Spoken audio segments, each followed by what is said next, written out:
Hello friends, welcome to the session on digital electronics.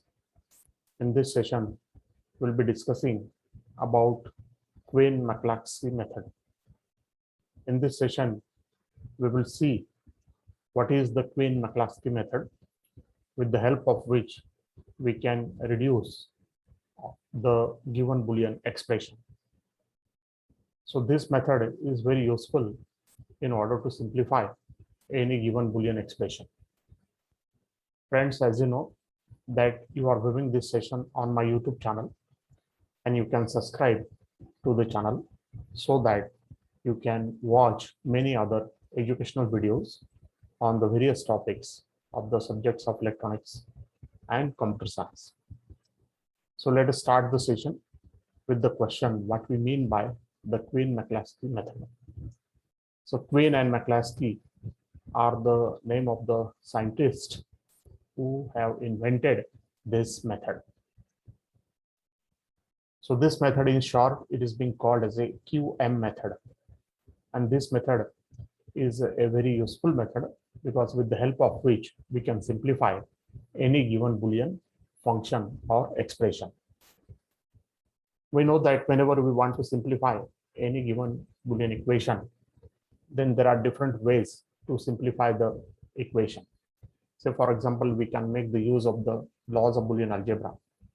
Another way is that you can make the use of Karnaugh map method. But the Karnaugh map method is convenient only for minimizing the Boolean function up to 5 variables. So if the number of variables exceed 5, then you will find that the Karnaugh map method is not suitable to simplify the Boolean expression.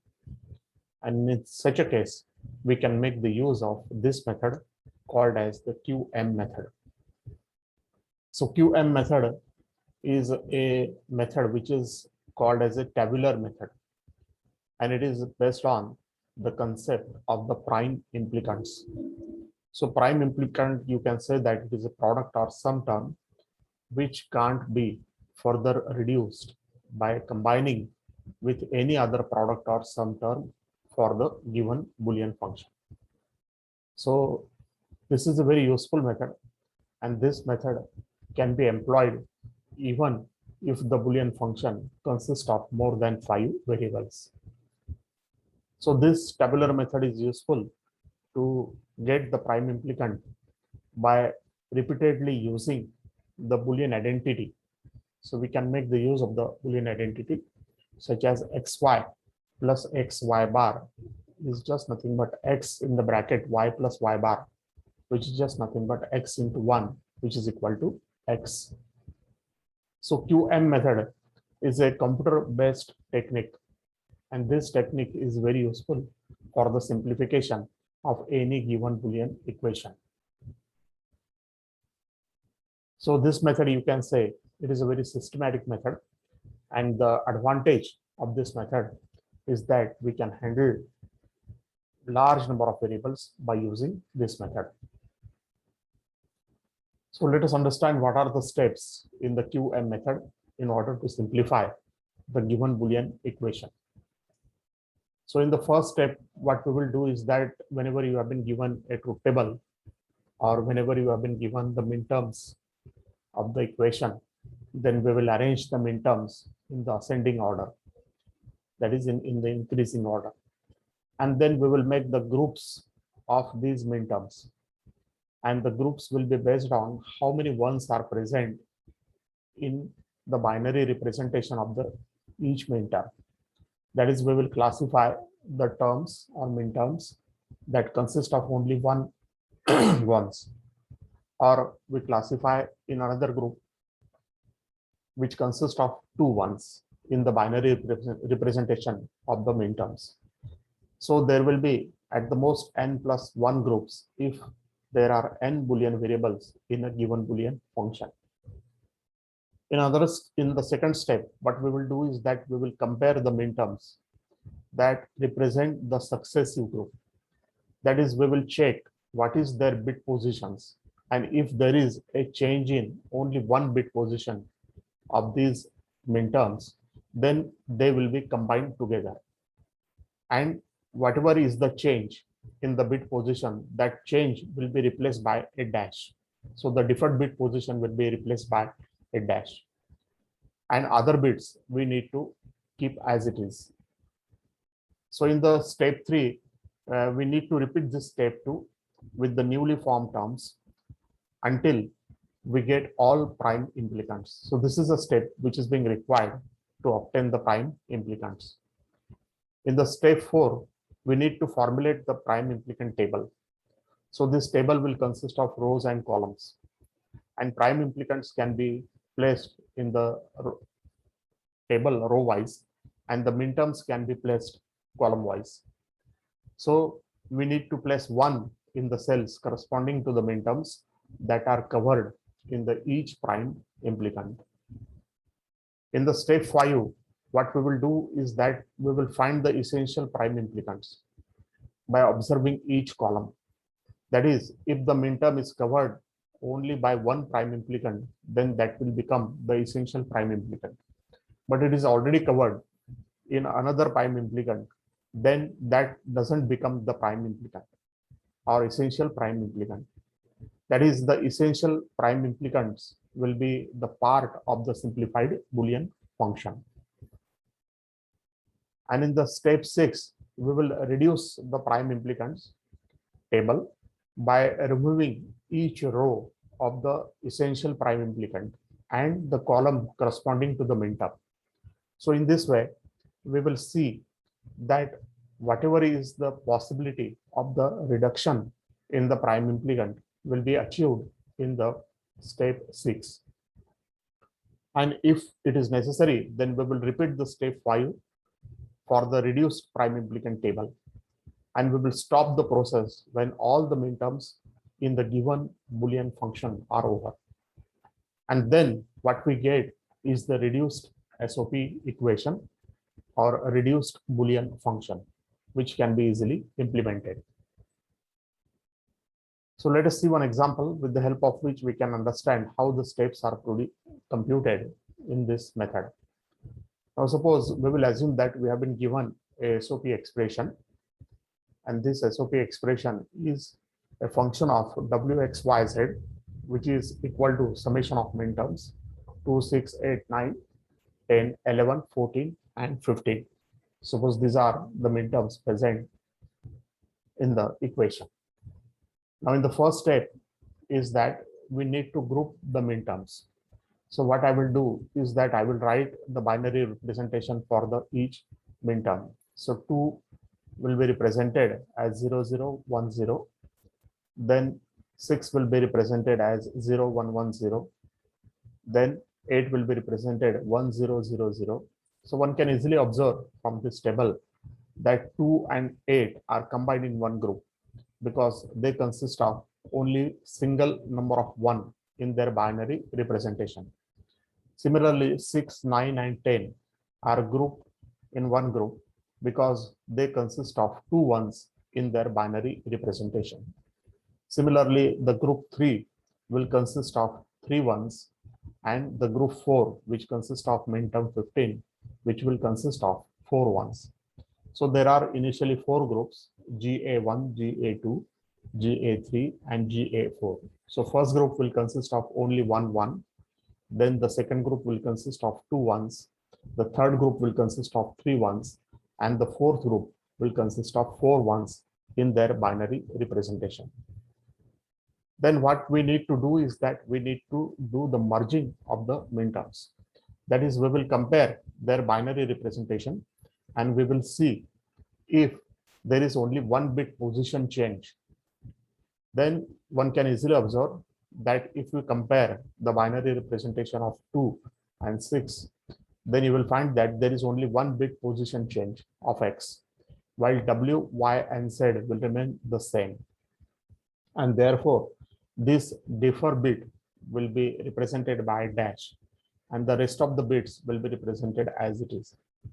Similarly, you can find the 2 and 10 will have a differ bit W, while the rest 3 bits are same. For 8 and 9, the deferred bit is Z, and the rest 3 bits are same. For 8 and 10, the deferred bit is Y, and the rest 3 bits are same. So in this way, we can have the grouping of these minterms depending upon their difference in the bit position. So here one can easily observe that there is only one bit difference, and in each group the position of the differed bit is different, and therefore they are grouped together.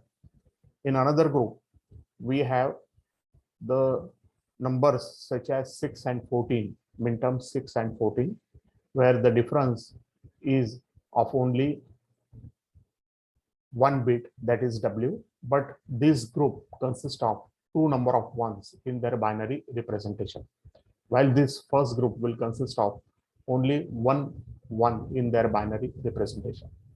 Similarly, 9 and 11 will consist of the differed bit Y, and 10 and 11 will consist of the differed bit Z, and 10 and 14 will consist of the differed bit X. So this is another group which is having the differed bit 1, and the number of ones in their binary representation is 2.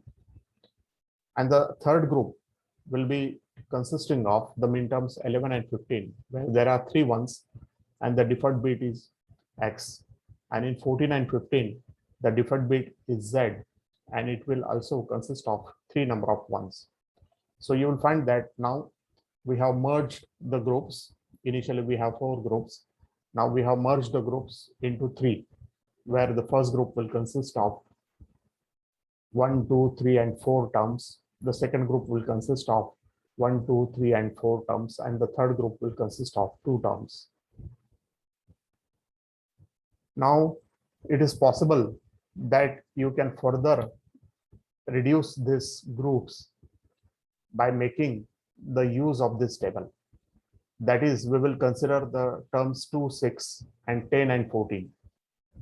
So one can easily observe that in 2, 6, and 10 and 14, the 2 bits are the same, while the differed bits is W and X. Similarly, in the group 2, 10, 6, and 14, the differed bits are W and X, while the 2 bits Y and Z remains the same. So one can easily observe that now we have reduced the group to only 2, where the first group will consist of those minterms in which the number of ones is only 1 and the differed bit position is 2 in this case. So in this way, one can easily observe that we have another group 8, 9, 10, 11, where the differed bits are Y and Z, and then 8, 10, 9, and 11, where the different bits are Y and Z. So now in another group, we have the grouping of the minterms 10, 11, 14, and 15, where the different bits are X and Z, and the number of ones are 2 in this group. And the another group is 10, 14, 11, and 15, where the different bits are X and Z, while the number of ones are 2 in this group. So one can easily observe that we are reducing the number of group in each iteration. So initially we will have these many groups, 4 groups, then we reduce it to 3, and now we have reduced it to only 2 groups. Now further we can reduce the table. So we can select only one group if it is identical to the another group. Then out of 2 groups we can select 1. So the first group that is being selected is 2, 6, 10, and 14, and the another group that is being selected is 8, 9, 10, and 11, because one can easily observe that the different bit positions are different. And from the second group we will select one group, that is 10, 11, 14, and 15, because both are same. Therefore it is possible that you can select only one. So this is what we get, the reduced table. Now from this table we can easily write the prime implicants. So if the variable is 1, then it is written as it is. If the variable is 0, then it is written in the complement form.